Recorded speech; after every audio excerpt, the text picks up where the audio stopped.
Very good place to grow up queer, Portland, Oregon. So I've always wanted to raise kids there if I ever have them. And I kind of have this plan. This is like the most Portlandy thing. I'm going to have a gender reveal party, okay? Oh, boo, hiss. I want to have a gender reveal party in Portland, and I want to make a big deal about it. Like, come to my gender reveal party for my baby! And get everyone coming to this party and really, really excited. I'll bring out the big cake, and I'll be like, are you all ready? We're gonna find out the gender of my baby! Are you ready? And then I cut into the cake, and I pull out a slice, and it's just white. And everyone's like, huh? What gender is that? And then I just start taking fistfuls of the cake and going, fuck you! How dare you! How dare you come to this party supporting the construct of gender as it's been mandated by our oppressive overlords? You complacent asshole! How dare you think I would raise my child in a gendered world?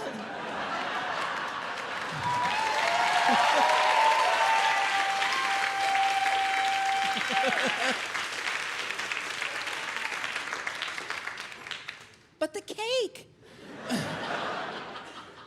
I know, okay, so I've used the word queer a lot tonight, and I don't know where we all stand with the word queer. I was raised believing it was a reclaimed word, an umbrella term for anyone who's not straight. But I know that, different people come from different parts of the world, and they have different experiences with the word queer. But I have to use the word queer to just explain the multitudes in which I am not straight. It's like gay doesn't cut it for me, okay? And I know what you see right now, I know what you're looking at right now is a gorgeous cisgender woman. And your brain... You see a mature woman of a certain age, and your brain's like, queer, what? But I use the word queer because, Trademark Gay, it just doesn't cut it for me. I'm not gay as in I like to suck cock, but queer as in I am just a hole, sir.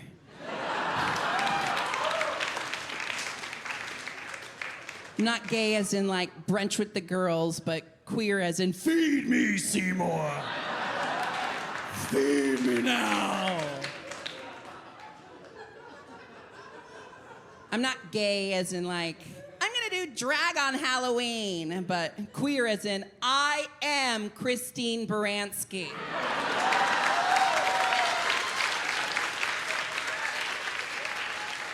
I just am her.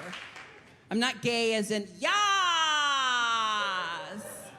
but queer as in mama cacao, satana.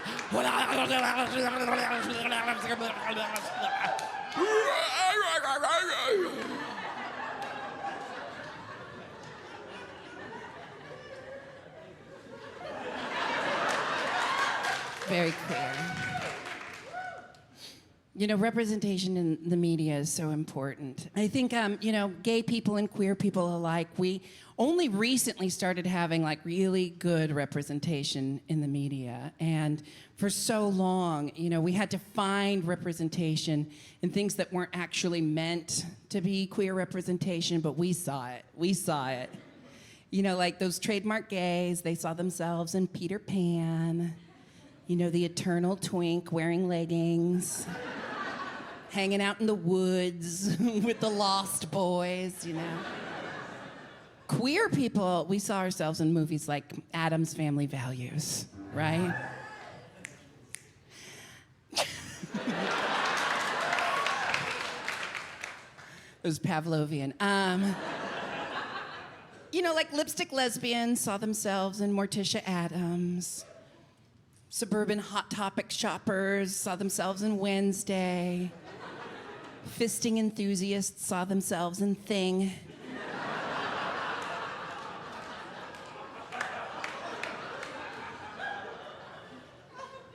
I've always seen myself as Debbie Jelinski. I'm trusting you all saw this, because Addams Family Values is arguably the queerest Addams Family film in the Addams Family franchise. And, you know, at a very young age, Debbie Jelinski really resonated with me, played by the unsung queer icon, Joan Cusack.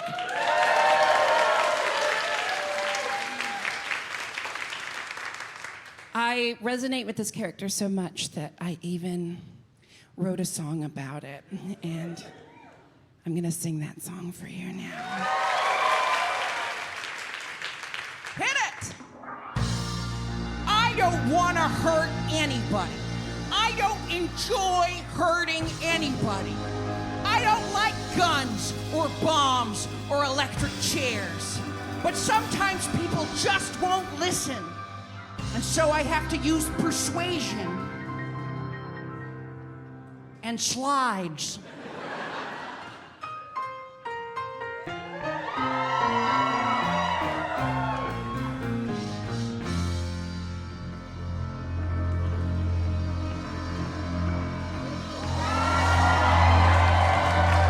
My parents, generous, doting, or were they? Wanted was a ballerina Barbie in her pretty pink tutu. My birthday, I was 10, and do you know what they got me? Malibu Barbie. That's not what I wanted. That's not who I was. I was a ballerina, graceful, delicate. They had to go, because what about Debbie? What about me? They're the ones who killed my childhood, and I get the 3rd degree. I've always said that love is war as far as I can see. So what about Debbie? What about me?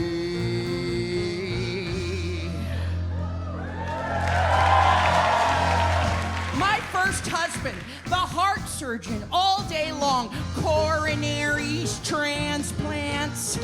Sorry about dinner, Deb. The Pope has a cold. Husband 2. The senator, he loved his state. He loved his country. Sorry, Debbie, no Mercedes this year. We have to set an example. Oh, yeah? Set this! Because what about Debbie? What about me? He thought the car we had was fine until it pinned him to a tree. You know, we all deserve a little respect and courtesy. So what about Debbie? What about me?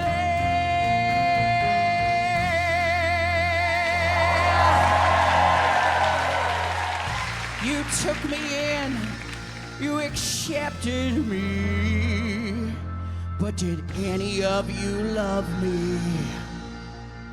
I mean, really love me. So I killed. So I maimed. So I destroyed one innocent life after another. Aren't I a human being? Don't I yearn and ache and chop? Don't I deserve love and jewelry? Yeah, don't forget Debbie. Don't forget me. I sure hope you enjoyed our little chat, because I'm the last face you'll see.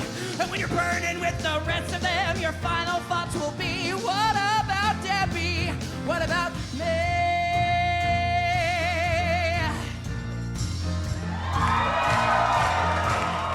What about me? What about me? What about me? What about me? What about me?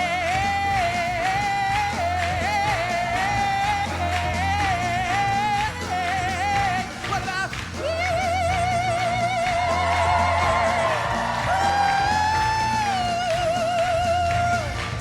Goodbye, everyone. Wish me luck.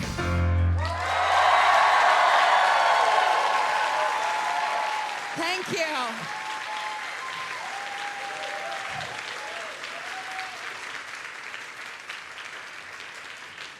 Joan Cusack. Oh, wow. Oh no, that became Jennifer Coolidge for a second. Wow. You You look great. Wow. We discover a lot about ourselves through media, you know. Sometimes things we didn't realize we were gonna discover about ourselves. We're not responsible for what happens when we watch certain movies, okay? I think it's time that Disney takes some responsibility. Disney is responsible for my foot fetish. Sorry. I used to be more nervous to talk about my foot fetish, but it's like so mainstream these days. You know, like every Instagrammer like posts pics of their feet now, so I feel comfortable telling you. Disney is responsible for my foot fetish. The movie was Beauty and the Beast. When I was watching Beauty and the Beast, and that scene where Gaston comes swaggering into Belle's hut, giant dick slapping back and forth as he walks in, I assume no one with a chin that big doesn't have a dick to match, right? As I've found. When Gaston came swaggering into that hut, I saw that. I was like, yes, Gaston, yes! I will be your brood mother. You can go hunting, I'll have babies.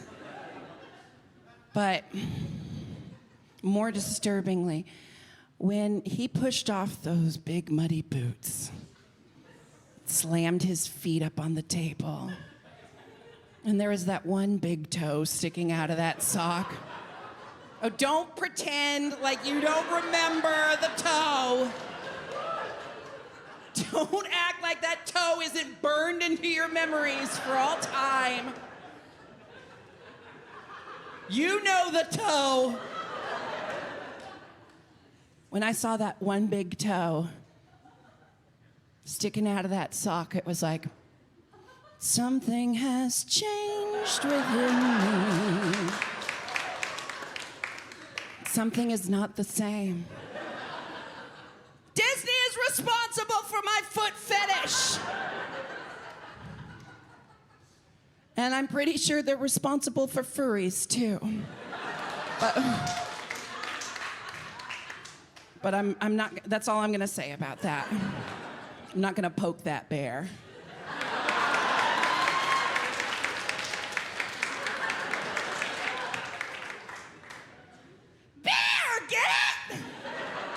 She was talking about furries.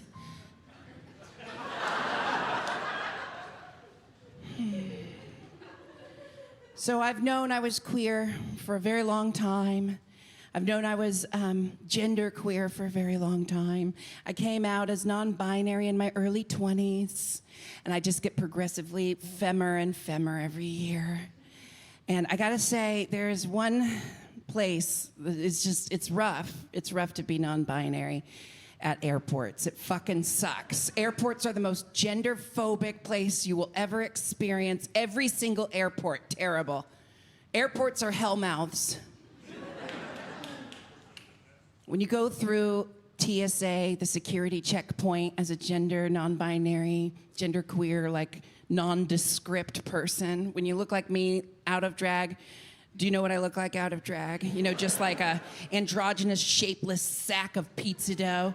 Just like rising out of my Spanx leggings, you know, that I bought at the airport.